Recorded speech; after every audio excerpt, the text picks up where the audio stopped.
Hi friends, నేను మీ సాయి కృష్ణని. ఈరోజు మన ఛానల్లో మరి ఒక ఇన్ఫర్మేటివ్ వీడియోతో మీ ముందుకు వచ్చానండి. అదేంటంటే మనం జనరల్గా ఇంట్లో ప్లాంట్స్ అనేవి పెంచుకుంటూ ఉంటాం కదండి. సో ఇప్పుడు నేను చెప్పే ప్లాంట్స్ కనుక ఉన్నట్టయితే కనుక మనకి ఫైనాన్షియల్గా ఎలాంటి ఇబ్బంది ఉండదండి. సో ఇప్పుడు ఆ ప్లాంట్స్ ఏంటో తెలుసుకుందామండి. అంతకంటే ముందుగా మన ఛానల్ని ఎవరైనా ఫస్ట్ టైం చూస్తున్నట్లయితే ప్లీజ్ సబ్స్క్రైబ్ చేసుకోండి. ఆదాయం బాగానే ఉన్న ఆర్థిక ఇబ్బందులతో సతమతమయ్యేవారు చాలామంది ఉంటారు. వ్యాపారంలో లాభాలు ఎన్ని వచ్చినా ఏదో రూపంలో డబ్బు ఖర్చయిపోయి ఎక్కడ వేసిన గొంగళి అక్కడే ఉన్నట్లుగా ఉంటుంది పరిస్థితి.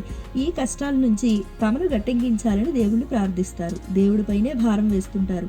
అయితే వాస్తుశాస్త్రం ప్రకారం ఇంట్లో కొన్ని రకాల మొక్కలు పెట్టుకుంటే ఇలాంటి ఆర్థిక ఇబ్బందుల నుంచైనా బయటపడతారు. ఆ మొక్కలు ఒత్తిడి ఆందోళనని తగ్గించి పాజిటివ్ వైబ్రేషన్ కలగజేస్తాయని వాస్తుశాస్త్ర నిపుణులు చెప్తున్నారు. నెగిటివ్ ఎనర్జీ దూరం అవుతుంది, మానసిక ప్రశాంతత పెరుగుతుంది, ఎల్లప్పుడూ ఉత్సాహంగా ఉంటారని చెప్తున్నారు. మరి ఆ మొక్కలేంటి, వాటి వల్ల ఎలాంటి ప్రయోజనాలు కలుగుతాయో ఇప్పుడు తెలుసుకుందాము. జమ్మి మొక్క. మన పురాణ గాథల ప్రకారం జమ్మి చెట్టు ప్రాముఖ్యత ఎలాంటిదో మనకు తెలిసిందే. ఇంట్లో కూడా జమ్మి మొక్క ఉండడం అనేది చాలా శుభప్రదంగా చెప్తారు. వాస్తుశాస్త్రం ప్రకారం జమ్మి మొక్క ముందు ప్రతిరోజు ఆవాల నూనెతో దీపం వెలిగిస్తే ఎలాంటి ఆర్థిక సమస్యలు, ఉద్యోగ సమస్యలు ఉన్నా తొలగిపోతాయి. Next money plant. చాలామంది ఇళ్లలో మనీ ప్లాంట్ని పెంచుకోవడం మనం చూస్తాం. ఈ మొక్క ఇంట్లో ఉండడం వల్ల అదృష్టం కలిసి వస్తుంది. ఆ ఇంటికి ఆర్థికంగా కూడా ఎలాంటి ఇబ్బందులు ఉండవని నమ్ముతారు. పైగా ఈ మొక్క ఇంటికి ప్రత్యేక అలంకరణగా ఉంటుంది. అంతేకాకుండా ఇది చాలా సులువుగా ఏ చోటనైనా పెరుగుతుంది. నెక్స్ట్ తులసి మొక్క. హిందువులకు సంబంధించింది తులసి మొక్క లేని ఇల్లంటూ ఏదీ ఉండదు. ప్రతి ఇంటి గుమ్మం ముందు తులసి మొక్క ఉండాల్సిందే. తులసి చెట్టును దేవతల ప్రతిరూపంగా భావిస్తారు.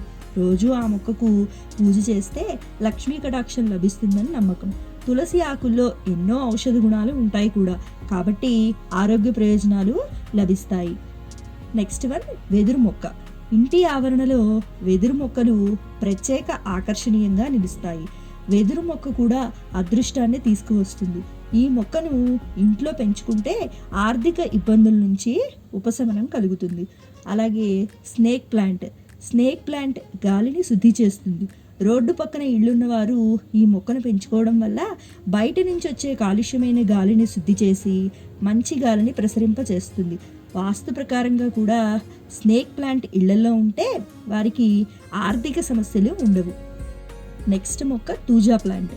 ఈ మొక్కను రకరకాల పేర్లతో పిలుస్తారు. మన వద్ద ఇది మోర్పంక్ అనే పేరుతో పాపులర్. దీనికి ఆకులు నెమలి ఈకల్లాగా విచ్చుకున్నట్లుగా ఉంటాయి, అందుకే దీనికి ఆ పేరు వచ్చింది. ఈ మొక్కలను గార్డెన్లో వివిధ ఆకృతుల్లో చూడవచ్చు. ఇది మనీ ప్లాంట్ తరహా మొక్క. ఇంట్లో పెంచుకుంటే అదృష్టం కలిసి వచ్చి ఆర్థిక సమస్యలు తొలగిపోతాయని నమ్మకం. Next plant areca palm. ఇది కూడా అలంకరణ కోసం ఉపయోగించే మొక్కే. ఇళ్లల్లో, కార్యాలయాల్లో గుమ్మం ఎదురుగా స్వాగతం పలుకుతున్నట్లుగా కుండీలో వీటిని పెంచుతారు. ఇవి చూడటానికి చిన్న కొబ్బరి చెట్లలా ఉంటాయి. ఈగు మొక్కలు ఉండే పాజిటివ్ వైబ్రేషన్ని కలుగుతాయి. పైన చెప్పిన మొక్కలను ఇంట్లో పెంచుకుంటే ఇంటికి అందంతో పాటు ఆర్థిక వృద్ధిని చేకూరుస్తాయి. అయితే ఈ మొక్కలను ఎండిపోకుండా జాగ్రత్తగా చూసుకోవాలి. ఒకవేళ ఎండిపోతే వాటి స్థానంలో కొత్త మొక్కని నాటాలి, కానీ వాటినే పెంచరాదు. సో విన్నారు కదండి, మనం జనరల్గా ఇంట్లో మొక్కలు అనేవి పెంచుకుంటూ ఉంటాం కదా. సో ఎలాంటి మొక్కలు పెంచుకుంటే ఇంట్లో పాజిటివ్ వైబ్రేషన్, అలాగే పాజిటివ్ ఎనర్జీ వస్తుంది, అలాగే మనకి ఫైనాన్షియల్గా ఎలాంటి ప్రాబ్లమ్స్ ఉండవు అన్న విషయం గురించి తెలుసుకుందాం కదండి. నా వీడియో మీకు ఇన్ఫర్మేటివ్గా అనిపించిందని అనుకుంటున్నాను. నా వీడియో మీకు నచ్చినట్లయితే లైక్ చేయండి, షేర్ చేయండి. కొత్త వాళ్ళు మన ఛానల్ చూస్తున్నట్లయితే ప్లీజ్ సబ్స్క్రైబ్ చేసుకోండి. మరి ఒక ఇన్ఫర్మేటివ్ వీడియోతో నెక్స్ట్ వీడియోలో కలుద్దామండి. Thanks for watching.